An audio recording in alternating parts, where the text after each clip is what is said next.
Tatlo na yung pag nag-align yun. Yung buwan, yung oras ng high tide, at saka yung umaga, at saka yung gabi. Morning guys. Sarap ng tulog ko. Paramdam ko nasa bahay ako. Gawa ng pagod ko ito kahapon.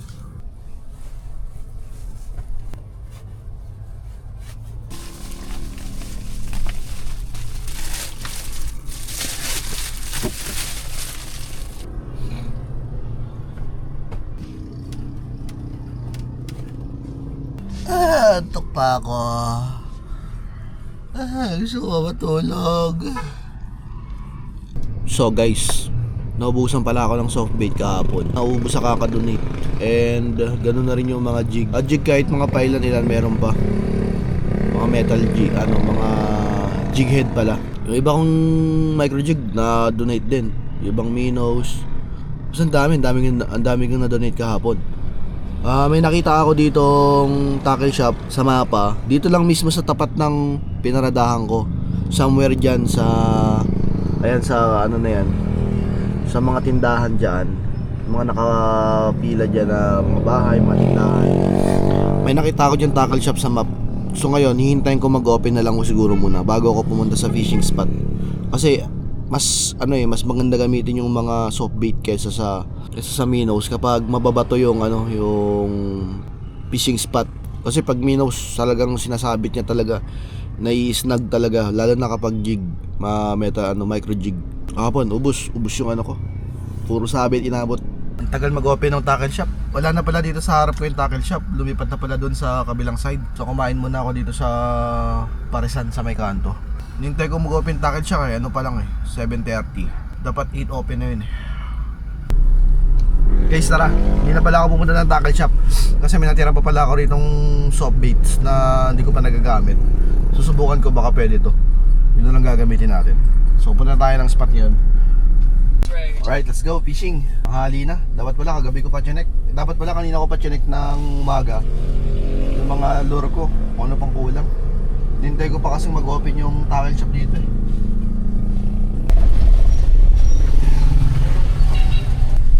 ang sikip ng dam. Tapos po ako dito mamaya.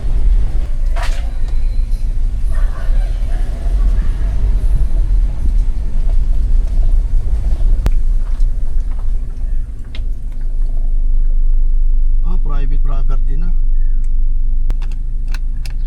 Hindi na naman gumana yung window ko. Hindi ko may iwanan to ng ganito. Tik yan na ay gumana ng window ko guys.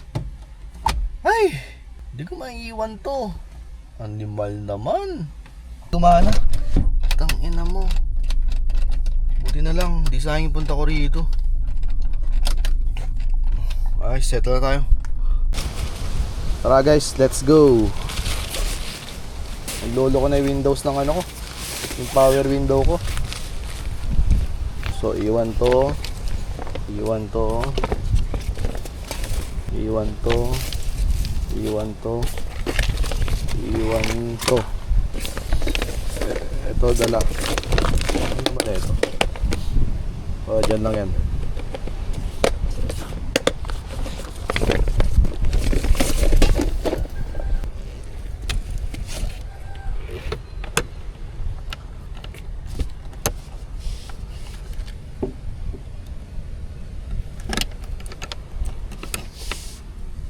Siguro sa bahay.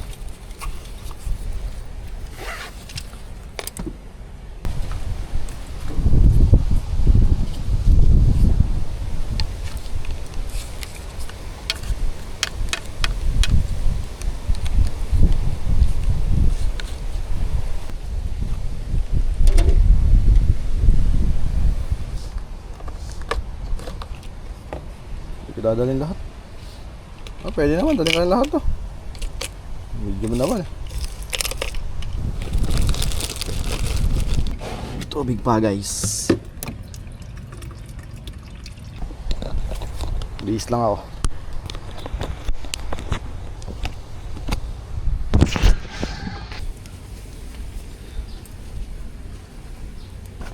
Let's go.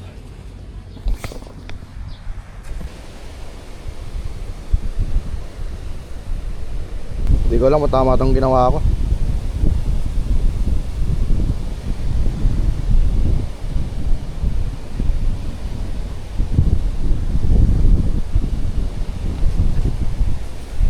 Huwag ka madodonate ha. Mahal ka pa naman.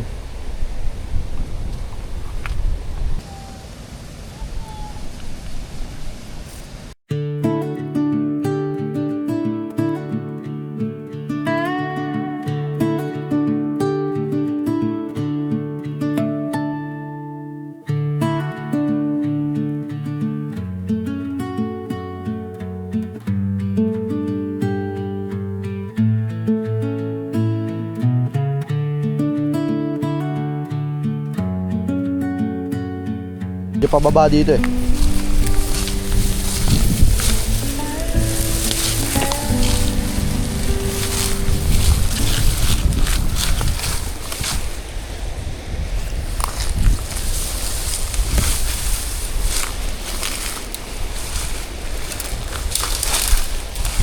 Tarik ko.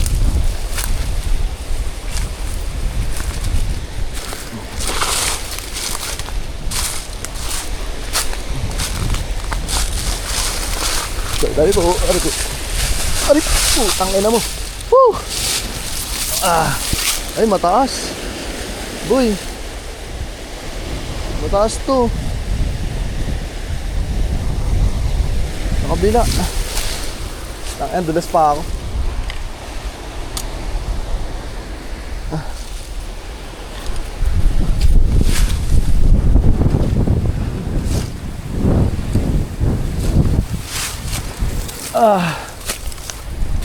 Kabilang way.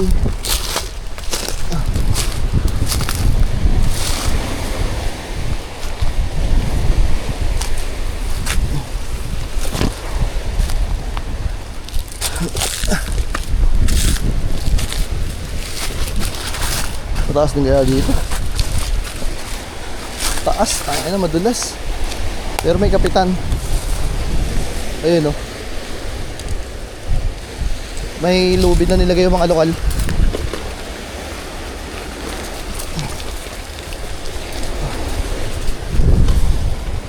Para makababa.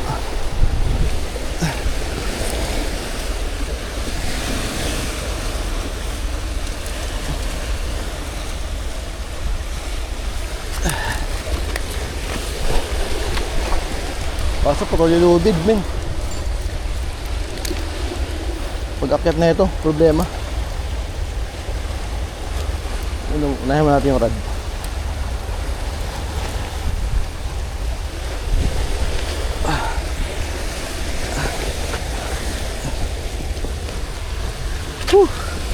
Grabe yun.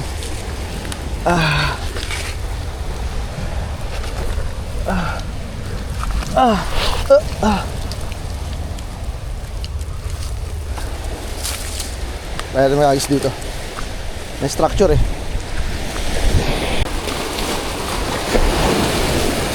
May crane yung ano, yung bangka.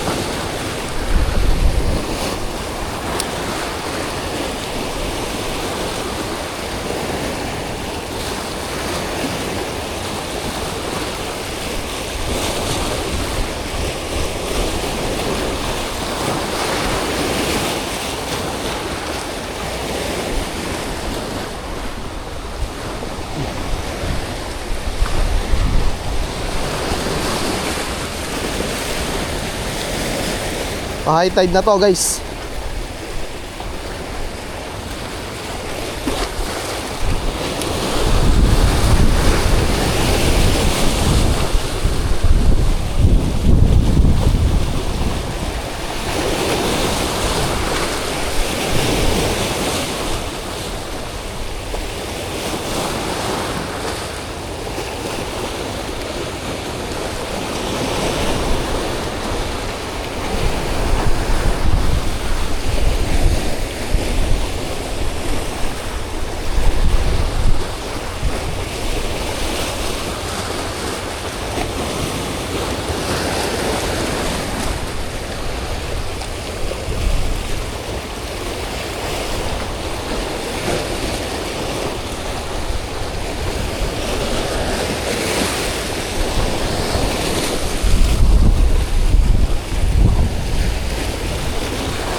Kasangalan.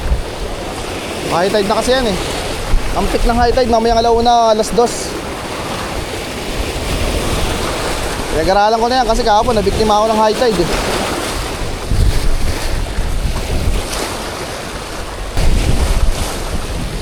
Hindi pa tayo. Andar tayo ng konti. Ay wala. Mag-isang oras na ako dito guys.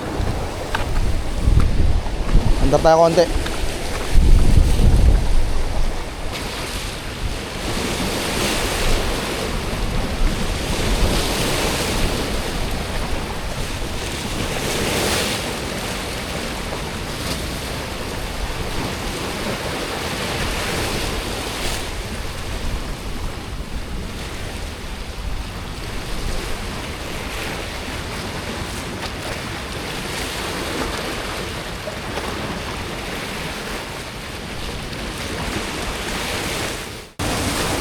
Ito talaga yung pinaka-adventure sa pag-fishing guys.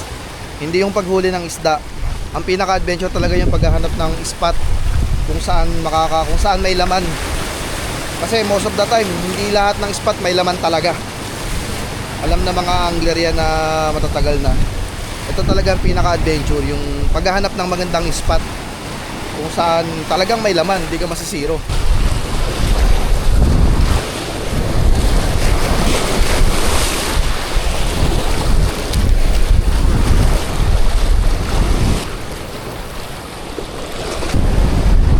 Wala kahit strike ah. Pero yung ganitong structure guys, perfecto sa mga isda. Pero siguro kaya wala dahil bulabog tong lugar na to. Gawa ng mga barko. Pier kasi yan dun eh, kabilang side. Pero pag nakakita kayo ng ganitong structure, mabato, ano yan, perfect yung ano yan, yung fishing spot na yan. Maliban na lang pag ganyan ha. Siyempre ganyan, mga bulabog siguro yung isda. Wala. Pag nakakita kayo ganito tapos hindi na pupuntahan ng mga tao, para siyang raw, wala pa nakakapunta masyado, yun, maraming isda yun sigurado. Hagis ulit tayo. Butik yan. Yumayanig tong bato na tinutungtungan ko pag natamaan ng malakas na alon ha.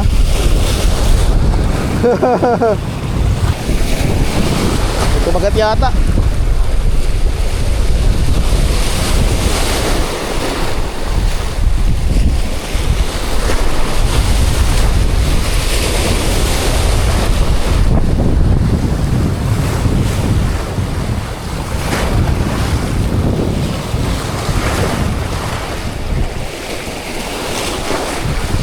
Kumagat yata guys.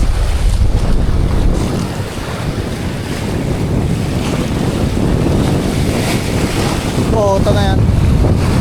Donate.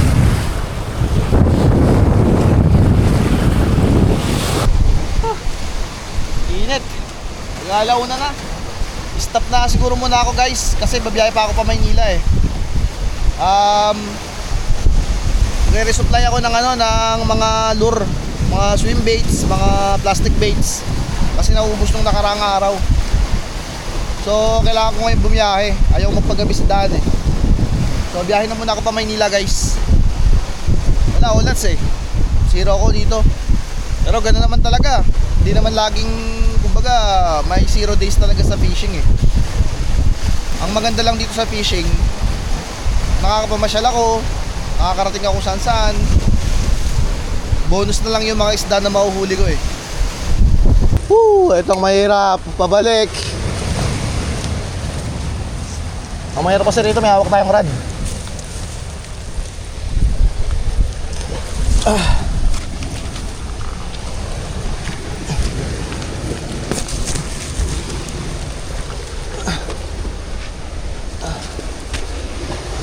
Yung rod.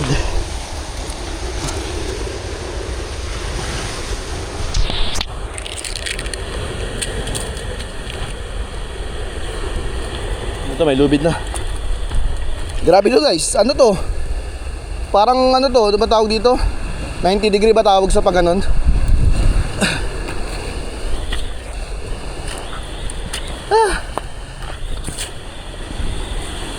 Pag nalaglag ka talaga, donate ka dyan. Pogs Outdoor na donate sa Maribeles, Bataan.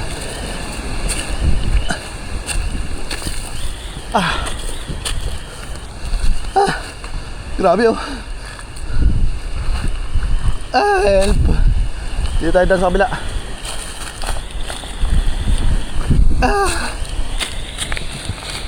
Ate, dito na lang kasi maugat. May kakapitan. Suporo di ko.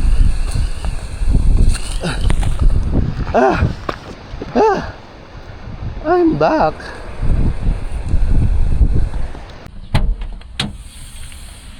Home sweet home, nigga. Hola guys, sorry sa inyo. Wala tayong isdang napakita ngayon sa karagatan ng Bataan. Sa akin lang pag shore fishing, hindi kayo makakahuli ng malalaki. Maliban na lang kung mapatimingan nyo yung saktong magandang tide, magandang buwan, ibig sabihin yung full moon or half moon, mga ganon. Tapos yung magandang oras, feeding time ng isda. Alam ng mga lokal yon, guys. Ako kasi mahirap ko matsambahan kasi hindi naman ako taga rito eh. Traveler lang ako eh. Pero yung mga isda, guys, meron talagang best time para para kumagat yung mga yan. Kasi may mga feeding time yung mga yan eh. Tsambahan lang din daw talaga. Pero para sa akin hindi eh. Kasi may mga behavior ang isda eh. Kung kailan sila pupunta sa shore para mag-feed. 1 hour after high tide, okay mag-fishing yan. Tapos 2 hours before low tide, yan. Maganda kagatan yan. Tapos matatapat na sakto sa full moon o kaya new moon. The best yun, guys. Pag yung oras na sinabi, yung yung condition na sinabi ko na yun, tumapat siya sa hapon or sa umaga, yun talaga, jackpot yun, guys. Yung tatlo na yun, pag nag-align yun, yung buwan, yung oras ng high tide, at saka yung umaga, at saka yung gabi. Kasi umagang feeding time talaga ng isda, umaga sila nag-ano eh. Pag tumapat yun, yung tatlo na yun nag-align, ayun talaga yung masasabi mo na na kadalasan sinasabi ng mga isda na swerte, talagang paldo sa uli yun. Mararanasan ko rin yun someday, guys. Hintay-hintay lang kayo. Linisan natin yung mga lure na nagamit. Tubig to, guys, na may konting joy. Tapos ganun din yung rod. Sprayan nyo rin.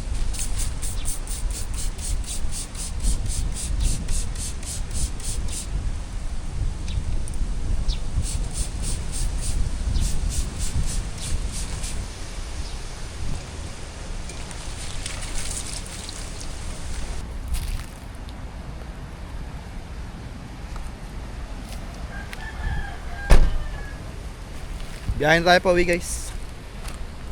All goods na. Dumi ng sakyan, no?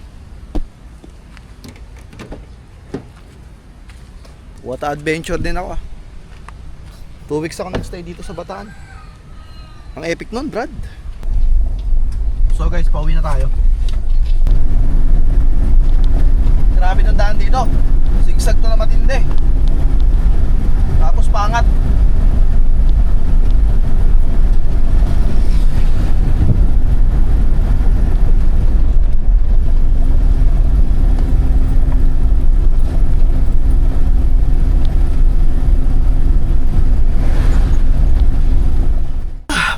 Antok. Kain muna tayo, guys. Pampawala ng antok.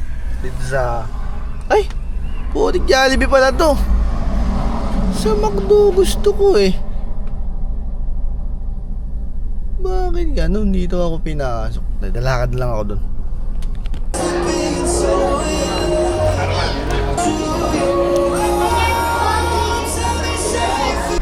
Let's go.